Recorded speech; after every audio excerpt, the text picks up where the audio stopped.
علیکم ورحمت الله وبرکاته. قدرمنو دوستانو، خویندو ورونو، هر چېرته اوسئ کامیاب اوسئ، سوکاله اوسئ.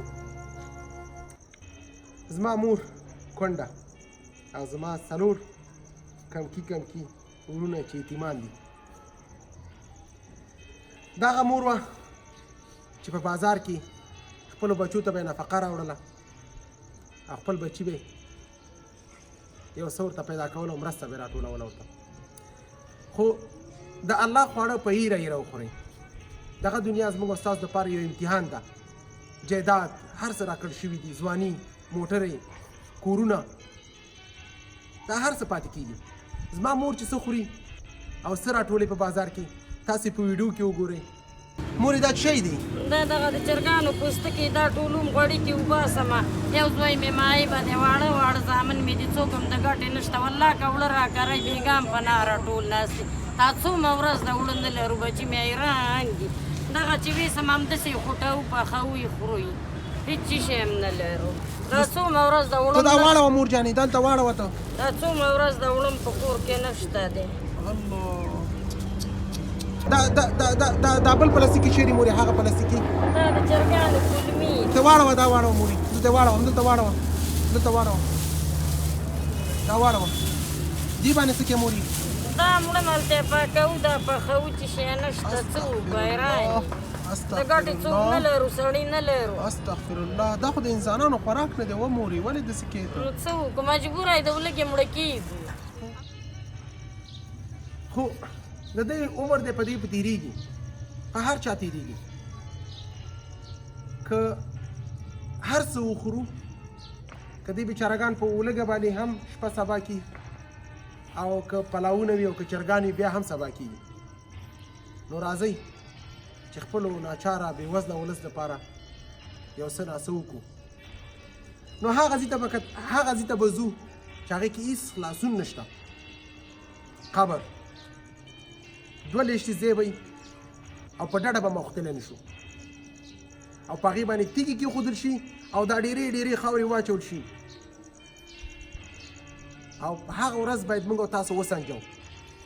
یوازې یو کفن، هغه هم شک کې دی، نور هېڅ نه شي وړلی.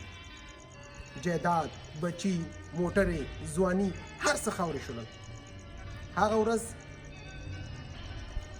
باید وسنجوئ. د هغې دپاره څه کول پکار دي؟ راځئ د خپل ولس سره مرسته او کومک وکړو.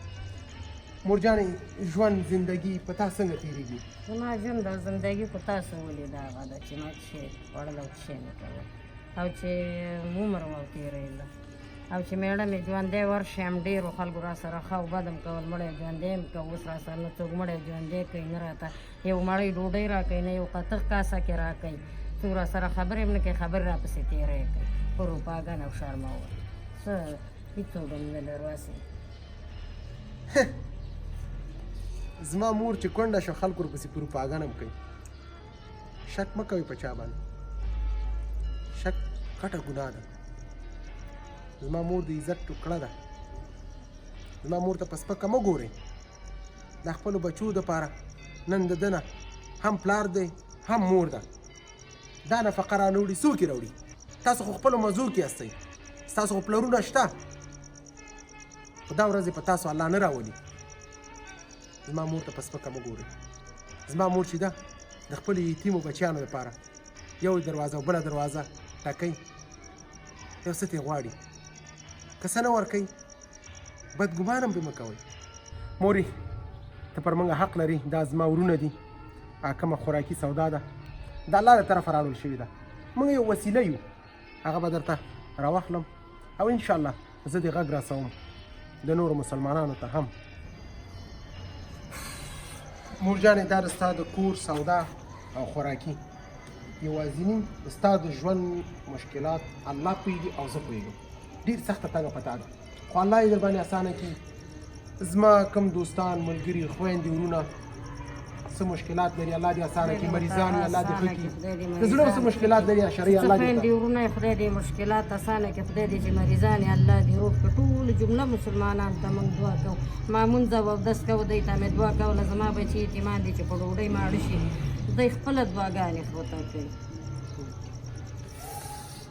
قدرمنو دوستانو زما یتیم ورونه لاس پورته کړي دي او زما ټول دوستانو ته دعا کوي دا په ټولو حق لري دا ثواب چې دا د هر چا په نصیب کې نه دی ډېر پیسهداره شته دی خو زړه نه لري تاسو راځئ د الله سره معامله وکړئ د زکاتونو میاشت ده دا پر ټولو حق لري پښتنې وکړئ یتیمانو د کور دروازه ټک ټک کوي د غریبانو د کور دروازه ټک ټک کوي نو دا د نن ورځې خپرونه وه د جهانګیر د کور ته راغلي تر بلې خپرونې ستاسو په درانه چوپړ کې بیا حاضرېږم ښه وخت د الله په امان